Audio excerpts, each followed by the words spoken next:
জামায়াতের আমির ডাক্তার শফিকুর রহমানের সাথে আমি বাংলাদেশের কোন শ্রেণীর লোকদের সাথে হিসাব মিলাতে পারি। আমি আপনাদেরকে 5 সেকেন্ড সময় দিচ্ছি, দেখি আপনাদের আর আমার হিসাব মিলে কি না।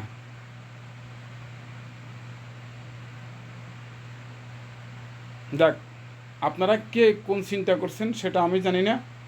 আমার চিন্তাভাবনার সাথে আপনাদের চিন্তাভাবনা মিলে কি না আপনারা দেখবেন।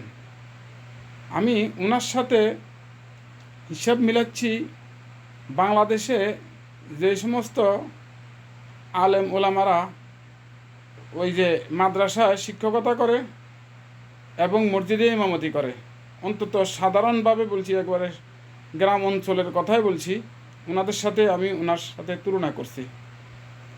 সেটা হচ্ছে এটা যে একজন আলেম শিক্ষকতা করে হয়তো 10,000 টাকা বেতন পায় বা এর কিছু কম বেশি, কিন্তু এই 10,000 টাকার ভিতরে তার মা বাবার ওষুধ, ছেলে সন্তানের ওষুধপত্র, খাওয়া দাওয়া, সংসার খরচ, স্কুল খরচ সব কিছু দিয়েও সে সন্তুষ্ট থাকে, আল্লাহর কাছে সে শুকর আদায় করে।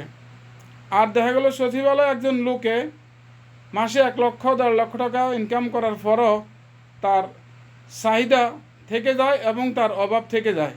অভাব তো কত রকমের সেটা আর বললাম না, অনেক রকমের অভাব থেকে যায়।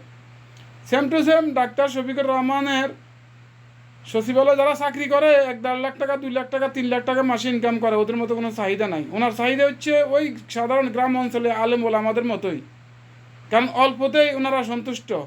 এই জন্য উনি বাংলাদেশের চিকিৎসার উপরে সন্তুষ্ট, বাংলাদেশে চিকিৎসা করাইছে, ওনার বিশ্বাস আছে আল্লাহর উপরে।